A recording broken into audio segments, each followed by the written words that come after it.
Okay. Okay, I'm recording this one. And I'm going live here. Okay. All right, Thomas, you can hear me and I can hear you. Absolutely. I love it.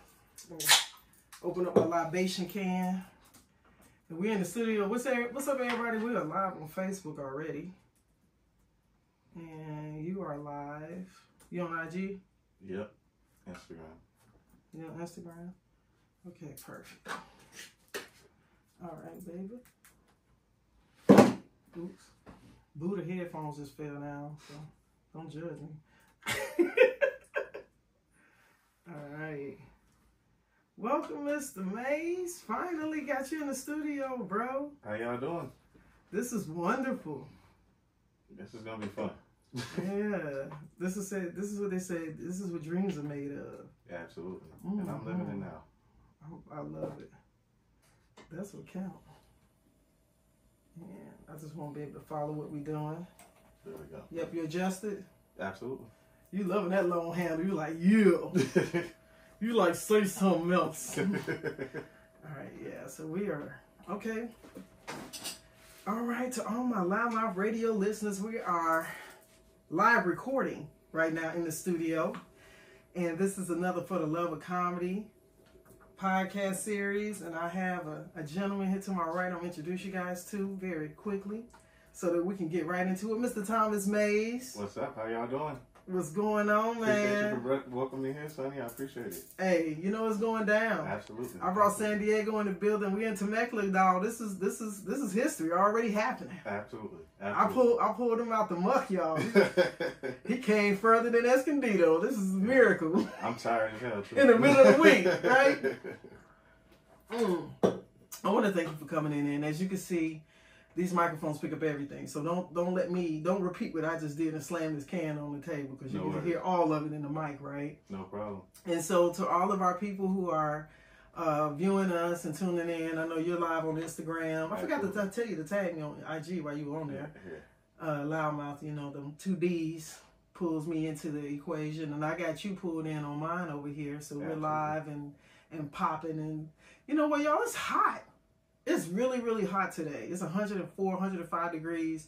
So I'm going to tell you, I'm hating because where Thomas came from, it was probably 85. No, it was about 90. It was about 90? Oh, yeah. San Diego is usually a little bit cooler, about 10 to 15 degrees difference. Yeah. So you're about right, because it's 104 up here. Yeah. So it's probably 95 down there. Yeah, it's still too hot.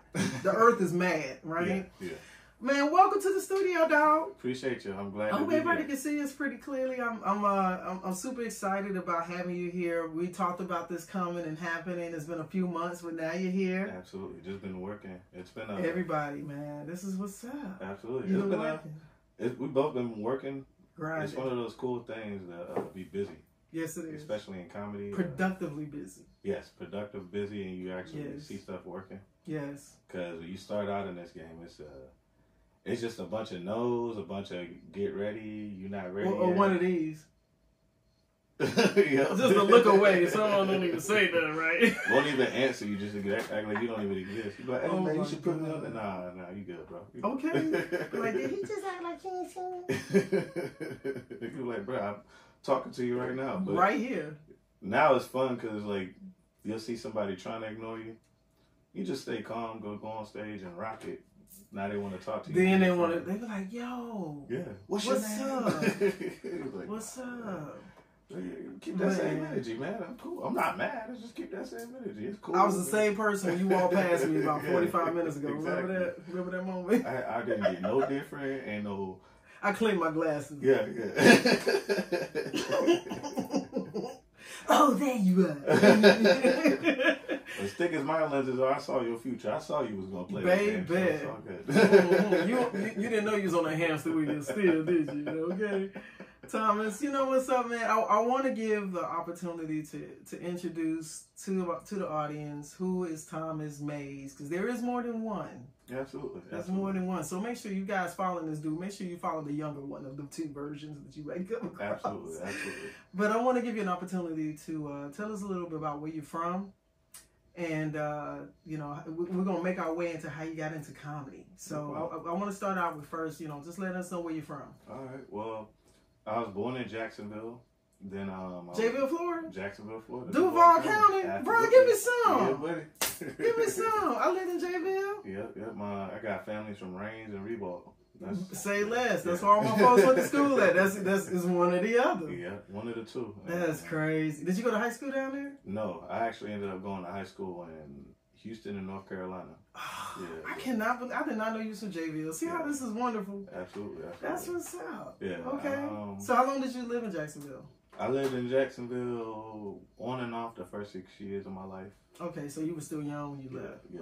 Okay. We left, and then. So what's really home for you? Is it Texas or is it Carolina? I would say Houston. Houston's gonna be more so home. I spent most of my H-Town. time. Absolutely. Most of my attitude, all that come from Houston. Okay. But I can say, because I lived in Alabama, I lived in North Carolina. Mm-hmm. I lived throughout the whole South, so I was gonna say I knew that Southern aspect was there. Yeah. It's just one thing I learned growing up, just everywhere I went, just be kind to people. Yeah, absolutely. That's something people don't really understand. People have forgotten about that. Oh yeah, and I laugh. Society, when we have become some abnormalities in this time period in our lives, unfortunately. It's the lack of like being authentic, just being yourself. People just want to try to play around and try to push this more. I don't care what you think about me. You can like me or dislike me. It's gonna go one of the two ways. Ooh. I can't help you. I really can't help you to like me or dislike me. I'm just gonna be myself. Exactly. God made me this way. I'm always trying to be better, but I'm also not gonna go over here and jump through hoops to be your best friend. Man, say it again. That's a real truth. There's privileges in this thing, you know what I mean? Absolutely. When I think sometimes people are intimidated when you know who you are. Absolutely. And they trying to figure out who you are. Because they don't know who they are themselves. And we're gonna stay on track because Thomas, you ain't gonna Buddha me out. We're gonna stay focused. This is what the Buddha stand for, focus, right here in the forehead. Absolutely. So you moved to Houston, you did Carolina. Mm-hmm. Now, when did you start kind of coming towards this way? Yeah, or let me ask you this before it's even this way, because I don't know if comedy started before you got to California, so I don't want to zip past that. But you H-Town, Carolinas, and stuff like that. So you were in the South. I graduated high school from A-Leaf Elsik, Southwest Houston. Shout out to the SWAT. Okay. And then I graduated high school. I joined the military. Okay. I knew some military in there. What branch? Navy and Army. Army Reserve. Wait a minute. Hold on. Which one you want to do, bro? Both of them. I did them both. You did them both? Yeah, I was in the Navy. I was like, damn, this shit sucks. So I went to the Army. I was like, oh, this even worse. Like, my dad was Navy. Yeah, did you do Great Lakes? Yes, absolutely. Okay, but you came in my city then. Yeah. Ship 12. Okay. Division 288, I think. Yeah. Okay. How many years did you serve the Navy? 4 years. Oh, so you did your enlistment time? Yeah. Okay, then you popped out of there, and then what'd you do? Army Reserves? Yeah, went over to the Army Reserves. Okay. How long you do that for? 5 years, and then I went in. So you went in early? Yeah, I went in at 17 years old. Fresh out the gate. So a little bit about me. I was homeless at 16. So my senior year of high school, got into a big argument with my mom. Things weren't working out, so I left. Just realized I wanted to be a man, so I had to make that man decision. Okay. My father ended up taking me back to Houston. And once you become a man, you can't have two men living under the same roof. Oh. You know. And I don't met your father, too. Oh, yeah. He every bit of me, so that. I was about to say. I'm every bit of him. Yeah, I'm every bit of him. I get it honest, too, so. And both my parents, they're very prideful, strong-headed people. My mother, she was in the entertainment industry for 30 years. Wow. What did she do? She was a radio DJ and she did stand-up comedy. No way. That's where I found my love. Her and my dad. I've grown up my whole life laughing. So that's good. So there was some laughter. Yeah, I mean, you go in the through, midst of it, right? Everybody goes through pain and hardship. You can't sit here and cry and be like, man, my life was so big. Everybody go through something. I'm telling you. So make you break you. Yeah. So. And I could have been broken. I'm 16 on my own on the streets. I have no other choice. I could go gangbang. I could go sell drugs. I know I got a homeboy right now. I could have made a call and make 50 bands a month selling stuff. But do I want to go do that and be that person? Do I want to run around worrying about that stuff? Or I could join the military. I could still do the same stuff I did in the streets in the military. Correct. And the white man paying me. So, like, what's the we point? did not ask that to be a part of the equation. It was perspective. This is perspective. It's just people. a perspective. I'm just joking. Yeah, but yes, it's like, you think about where you could go in life, and you think about what could happen, and it's like, I know people I went to high school with, talented cats who went to prison. Mm-hmm. Dudes who are dead could have been something amazing, and it's like crazy. Because I'm 31, so you just hit that age where you old enough to see a lot of life change, but you still young enough to still be treated like a kid. Right. Still in that progression. Yeah. As they say, sometimes sometimes people will decide when they want to be grown. They'll put it up, pick it up and put it down, that type of situation. Absolutely. So you had some early onset of challenges, and character analysis of self kind of kicked in there, I'm sure. Absolutely. I had to make a choice to grow up. So you did 9 years military. So yeah. That's why I went to the military. Did the military kind of... Absolutely. That's why I wanted to join the military. I've been begging to get into the military, and since I was like 12, trying to go in the military academy, all that stuff. I realized I had a lot of anger at a very young age. And I realized I could recognize it, so why not put it to use? Right. So what was your first space? The military was your first space of putting it to use? To some extent. It was the first place where I could learn some discipline to put it to use. And what did you do in the military? I was a gunner's mate and military police. I had a feeling. Yeah. I was going to say, I said, I ain't going to put no words in his mouth, but I said, I have a feeling there's a gun in there. I swear to God. Say something like there's that. a gun in there. Tom, man, look. Thomas does comedy now, but I could actually see you pulling somebody over, and I think you still be kind of cool and collective. Oh yeah, absolutely. But let them up. I say it like this: you could try the game if you want to. I'm gonna be as nice as possible, but if I have to bring it there, you're not gonna like it. Ooh, buddy. And how tall are you, Thomas? At least 6 feet. Right, 6 feet. Right, yeah, 6 feet. Yeah. I'm not. See, I had a weird grow up process because I didn't know. The military helped me realize I was a leader. I didn't know I was a leader growing up. I always got put in leadership positions, but I always shied away from it. Whenever a big moment would happen, I would always just fumble it or fall back. Wait a minute, when big moments, you would fall back? Yeah, I would do something to self-sabotage myself. Like, prime example, I was a track star running in high schok, right? Freshman year. I can see them gazelle legs. Oh, I was a monster. You couldn't catch me, huh? Let me tell you something. Thomas's legs. You're actually pretty evenly proportioned. You know how some people have either short torsos and they have longer legs, or longer torsos and shorter legs. You kind of even kill. Yeah, I got lucky. I got the good gene pool. Yeah, you look like you burned them, boy. I used to what did you run? People. I ran the 800 and a mile. And, oh, so you had some endurance too. Oh, yeah. I could run fast and for a long time. That's sound like police practice. Oh yeah, all day. Not necessarily stopping, but running from. You know what I mean? No pun intended. So you did that high school. Yeah, and then so when you did your military fit, you was straight. None of the stuff as far as the physical stuff was hard. It was the mental. In the military, they drive, or at that time, I don't know how it is now, but I know at that time they drive home really quick that you with a bunch of grown men. So you're not here to play around.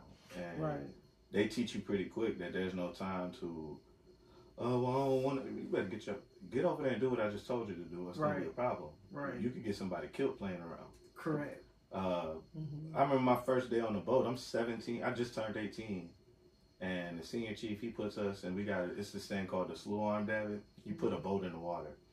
But they got this little spring. If you snap it the wrong way, it could kill everybody on the boat. Yes. You know what? I remember seeing, don't talk about me. Film. I remember seeing it in a movie. Yeah, absolutely. And it hurt a guy really, really bad. Oh, yeah, I don't think it might have killed him on the movie. It could snap, immediately could decapitate somebody. All 6 people. So Jesus Christ. That's my first day in the boat, in the fleet, on the boat. That's my first responsibility. Ooh. At 17 years old, I just graduated. I was just at high school with my high school sweetheart at the prom. And 2 weeks ago. Yeah, like I'm over here. Grown man. Doing real man shit, and don't mess it up because you might kill somebody. And if you kill somebody, now it's your fault. So figure it out. Get it done. You're going to show you once and figure it out. And that, I appreciate that type of stuff. As scary as it was for me, I appreciate it. It taught me how to just calm down and stay cool. Mm-hmm. I've always been a cool and calm, collected kind of person for the most part. Until I get mad. Until I get When's your birthday? December 4th. Yeah. Sad. Yeah. Oh, yeah. Mm-hmm. I got it on my arm and all that. It ain't nothing to play with, huh? Yeah, and I try to be, how you say it, for me to be such a pleasant person, for me to get mad. I'm the same way. You took it too far. Yeah. You pushed and you brought that thunder on your head now. And now the wrath is coming. And I'm not going to pull back. At all. It's dangerous. Like, don't do it. Yeah. I understand fully. I'll pray for you. I think it's a Libra Sagittarius. It's just a couple certain signs we just kind of had those simmer type of. It's simmering, baby. Let it simmer. Don't let it flame up, man. It's horrible. Man. Exactly. And that was what the military did. It helped me get that out. I had a beast that I knew I needed to get out. From child abuse, anger, neglect, mommy issues. Everything. I needed the military to get that out. Unfortunately, with that, I mean, I definitely messed up, 2 marriages.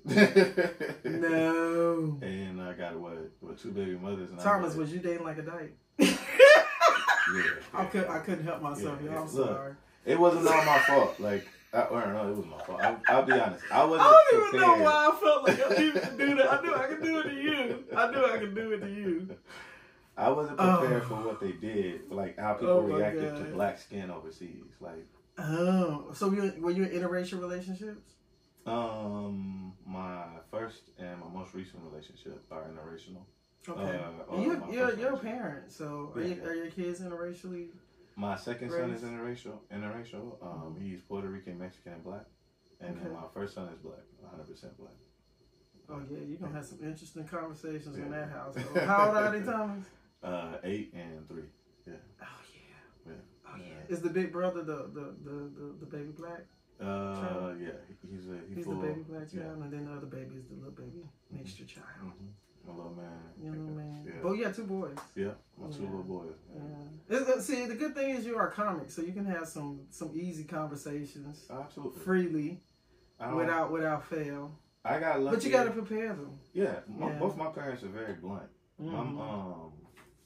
How'd you say it? With my parents, how'd you say it? They didn't hold nothing back. Right. It didn't. It sucked as a kid, but as an adult, you appreciate it. Yes. Cause straight shooters. Yeah, very straight shooters. My mother too, straight shooter. My dad would be quick to tell. My mom and my dad were like, "We're not finna support no pipe dreams. Sit your ass down. If you really want to do it, go do it. Right. So, don't half-ass it. Yeah, and don't talk about it. Just do it. Right. If you think, so when I decided to do give comedy, me some. Oh yeah. I met your dad, so I can feel he don't play that. He don't play that at all. You don't just look like him. I had no choice but to grow like him, but I'm appreciative. T Mays, shouts out to first T Mays, and that's another thing. I'm just telling you business. Yeah, so truthfully, you're a junior, a second, a third. I'm the third. Okay. And my oldest is the 4th. See there. And we keeping it alive. Yeah, we're gonna try to. Okay, look, your new name. What's up, Trey? I got you, Trey. That nickname, Trey. I got you, Trey. Can you hoop? Do you play basketball? Not no more. Can you shoot? I can shoot. Oh, I'm about to say, I can't call you Trey, Tom, you can't shoot, bro. I can dunk too. I would take it back. I would promise you I'll take it back. Be like, you say, and you over here throwing the ball like this, I'm like, no, we're going to call you double up. Bro, you airball hard as hell. Like the basket is right there, sir. How you that tall? You can't shoot. Oh my God. Did the ball just hit you in your eye? Basketballs is pretty big, sir. How did it hit you in your eye? I'm sorry, honey. Okay, go ahead. So you've been married a few times. Yeah, twice. Been married twice. You got a couple babies now. Yeah. So I love the grown man aspect of what you've been, you've been stepping into and absolutely and holding your own in that, right? I just said I was a young boy trying to become a man. I never had no problem taking man responsibility. I've had to since I was 16. So I get that. When you learn, all right, so 16, I learned that I was on my own. that's a quick lesson to learn. But you learn that as a young boy, you learn it at like 8. Right. But for 16 to know for sure I ain't got nobody else, and I ain't had nobody since 16. I'm appreciative of where I'm at right now. Yeah. I can't say I'm happy where I'm at. But it makes your life. It makes you know. We talk about the things that we have that challenges us or puts us in these situations in life, but the offset of them, they also make us who we become. Absolutely. Absolutely. And I'm very appreciative of my experience. Everything that's been going on in life, I'm very appreciative of it. Like I said, I've been to 24 countries. Nice. Military did a lot for you, right? Yeah. It made me a man, and I'm appreciative of that. And it gave me the stepping stones to step past people. In comedy, we were talking about it before. Comedy is entertainment is a very political game. Thankfully, I grew up watching my mom navigate it. So I learned, if you just mind your business, you're great. Hark. But you know what? The other thing is too is that, you know, comedy is all about the personality. Absolutely. So I think if people understand that each one of us is given an opportunity to be our best selves, and if we understand that, it'll carry us so much further. Absolutely. You know, for you, go ahead. You was about to say something. Yeah, you're always supposed to be trying to do better. Like, yeah.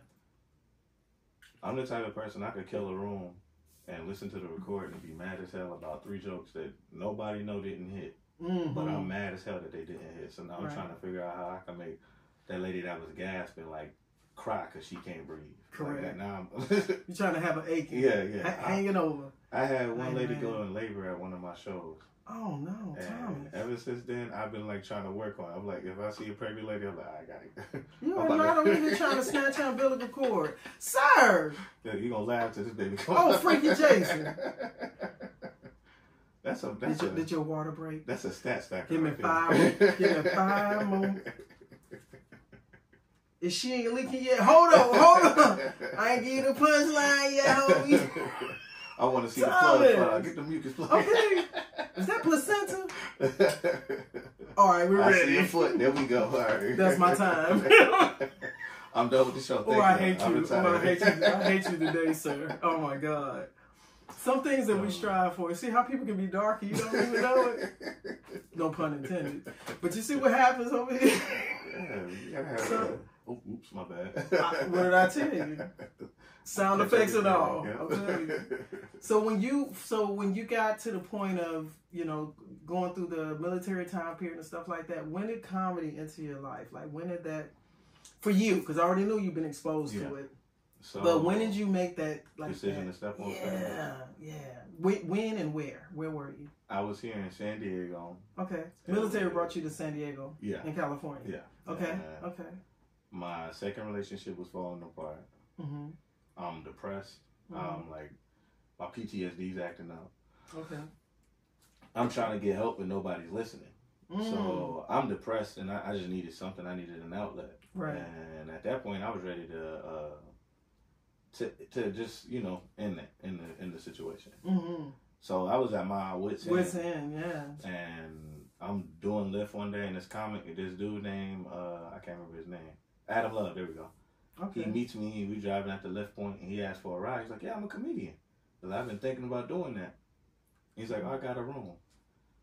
So I go to his open mic, and it's 3 Where was people it? in the crowd. San Diego? Yeah, here in San Diego, the Zoe Lounge.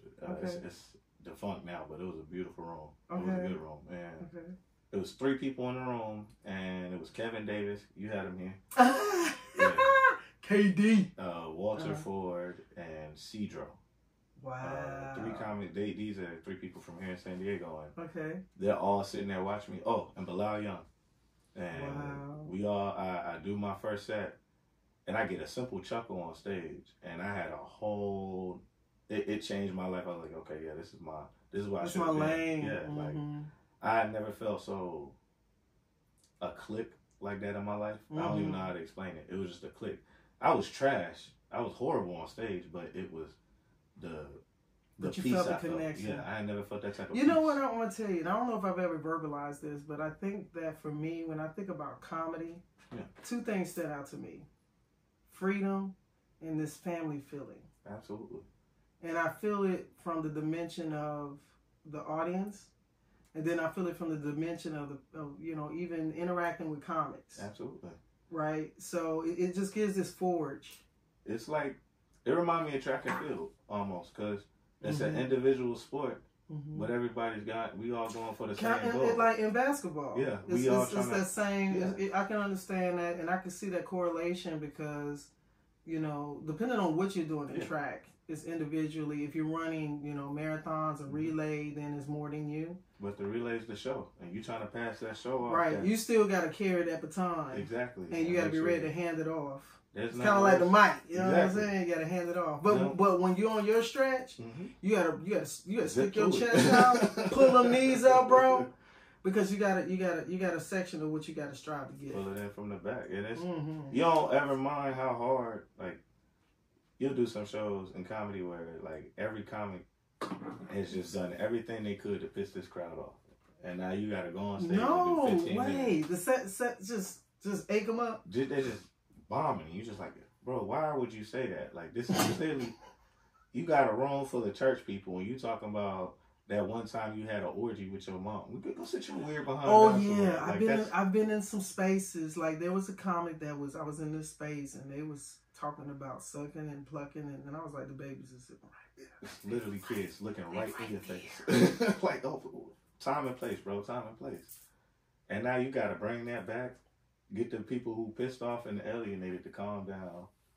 And like, I remember I moved to Houston because like right after I started comedy, I saw the scene out here is a little tougher to really get a lot of stage time as a developing comic at the time. Right.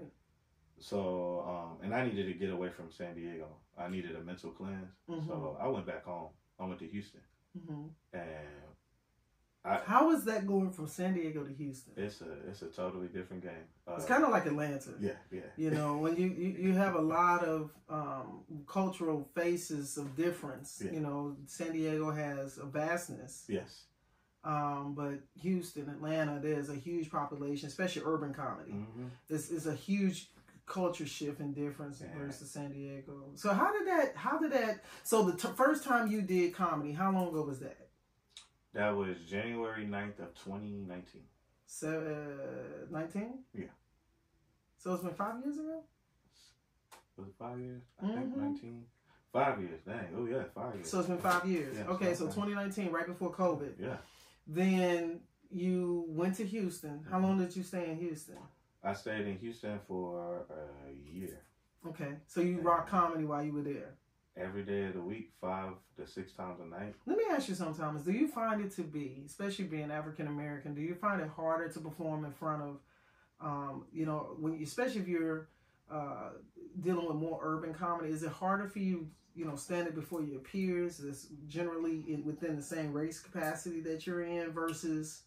At first, yeah. Because when you're a brand new comic, you're not yourself on stage. Nobody is. You're searching and trying to figure out how to connect. The first 3 years, you don't know who you are. You really don't. Like, you trying to figure out how to be yourself on stage and stop trying to project this person that you're not. Right. So I remember, like Rodney Perry told me, you find your voice. Yeah. You have to find your voice. Kevin, he was like, man, stop worrying about trying to imitate people. You're going to do it for a while, but just learn your voice. When it happens, it's going to feel beautiful. You're not even going to realize how it happened. It's just going to start riding. And I didn't know what that meant as a brand new comic. So like, urban rooms, like, they want authentic comedy. They don't want you to go up there trying to pretend to be somebody. Right. So if you go in there faking the funk, they gonna peep that, they sniff it out immediately. And they just not finna laugh. Now they finna make you, now you finna work twice as hard. You finna suffer through it. Yep. And how much more minute time I got? Yeah. Nobody's got the light. It'd be where she be like, and I said a joke and a bam.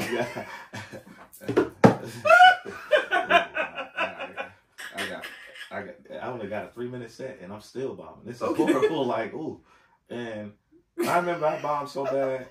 Speaking of my dad, on his birthday. Oh no, you told Daddy birthday. Yeah, he came up. It's in Houston. I'm 6 months into comedy. I'm like excited just to tell people I'm on it. I'm enjoying it. So I want people to see what I love. I shouldn't have did that, but I needed the lesson. So I go up there. Your daddy is not gonna lie. And the people didn't I can see him, son. I can see it. You're like, son, you should. You sure you want to do this? Oh, you should have saw it. I did 3 minutes. I bombed horribly. I get off stage, and this comic, his name was Justo or Just One. He go on stage and he commits to roasting my ass. He tore me up for 15 minutes and didn't something. Had folk getting up, crunching their stomachs. You ever seen the Negro stand up, walk in a circle laugh? That I had folks doing that. He was getting me so bad. In front of my dad on his birthday. After you done bombed. He's like, you can tell a nigga who ain't been to the hood. Oh, Urkel, look at that. I was like, damn. Oh, he rolled out. He ain't had to do you like that. But do you still talk to him? You know, he's still in Houston doing this thing, taking off. Okay. But I appreciated that. I genuinely appreciated that roast because it was like, okay, that's a opportunity to learn. Stop coming up here trying to perpetrate something I'm not. Just be myself. Exactly. It snatched you back, didn't it? Oh, snatched me right back. It snatched you back. That's what that was. I remember, a week later, he sees me again at open mic. He's like, dang, you still on stage? Okay. I was like, man, you roasted me, but it's comedy. I mean, I should have known what I was walking into. Exactly. Like, if you in a room full of comedians whose job is to make fun of stuff, do something that's embarrassing. We all gonna talk about it. Yeah. Like, free your mind, and the rest is following. I'm telling you. If we gonna get on your ass, it's over. It's what they call a rap. Yeah. It's like what you say, what you do. It's the inevitable. So the best thing about it is when you learn how to laugh at yourself, it'll free you up so much. You don't care no more. It'll free you up so much. Like I remember when my first marriage ended. Right. Mm-hmm. She tried to tell everybody I was cheating. And people were like, you're such a piece of shit. I was like, okay.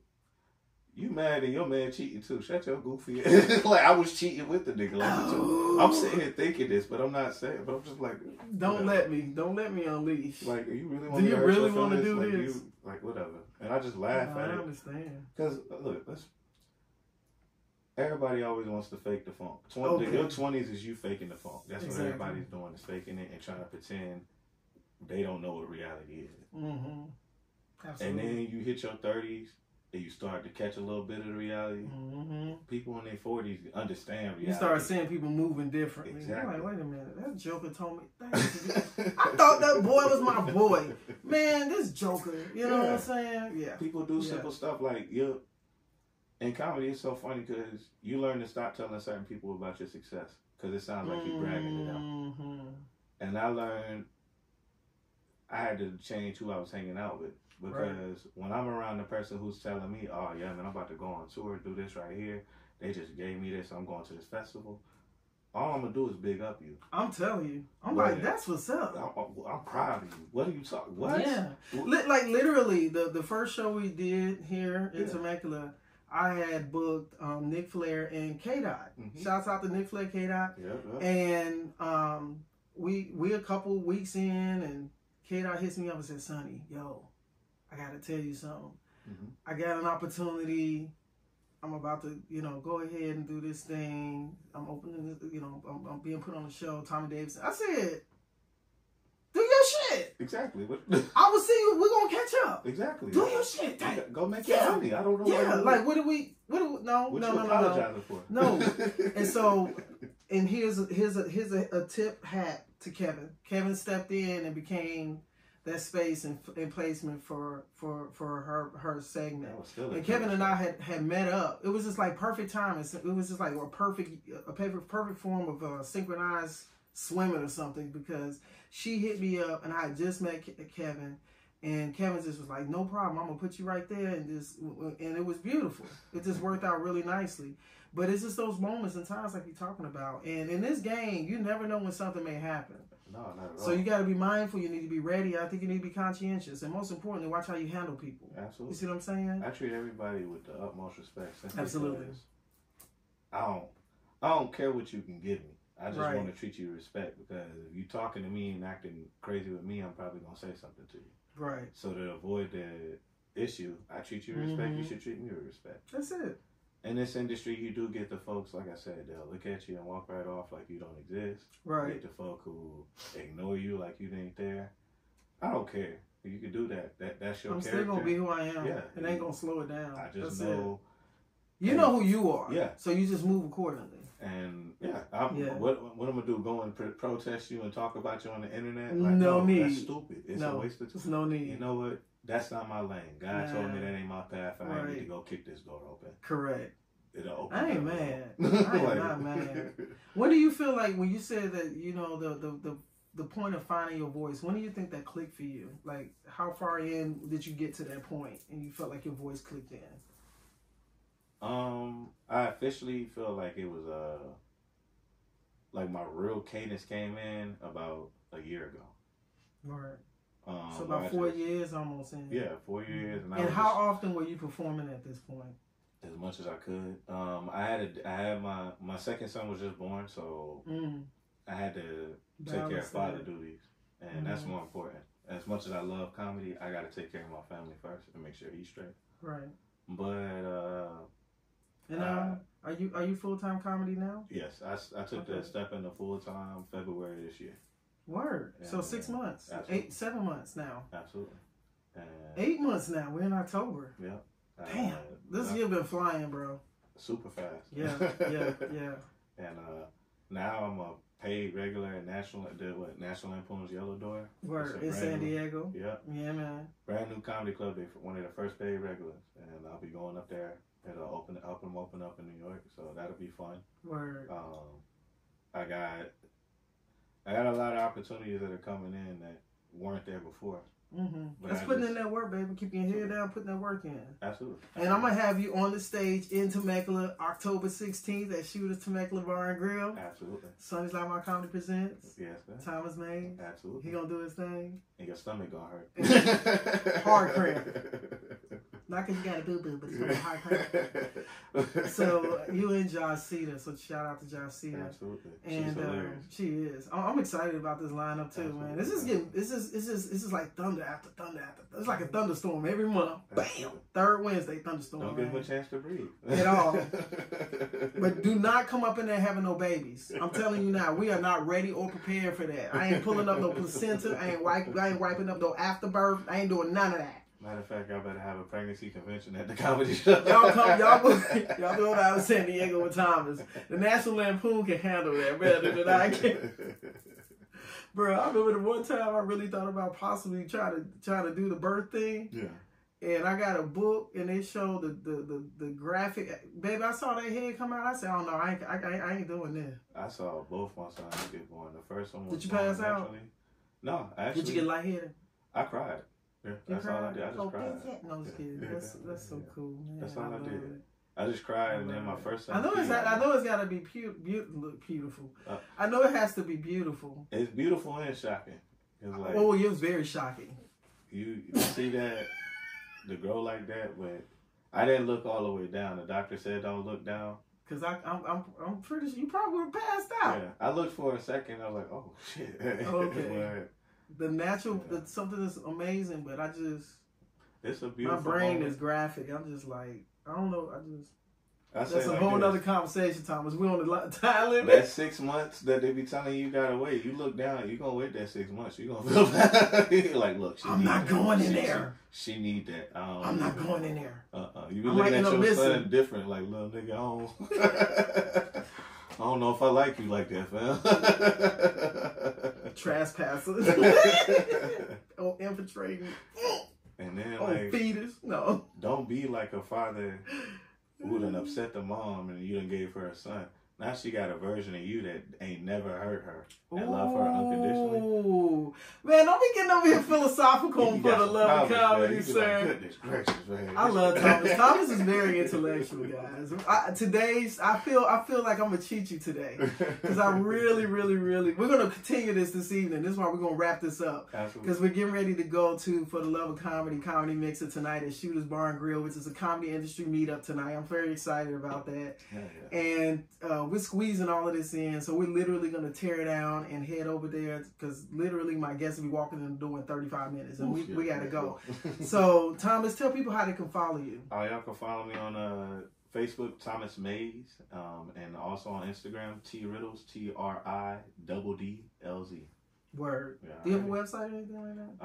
I do have a YouTube, and I'm working on my site right now. Okay, tell me your YouTube. My YouTube is Thomas Mays Comedy. Okay, You'll perfect. All right, y'all. Man, Thomas, thank you so much for coming, man. Thank you and for make the sure y'all opportunity. come and see this brother. October 16th, Shooters, Temecula Barn Grill.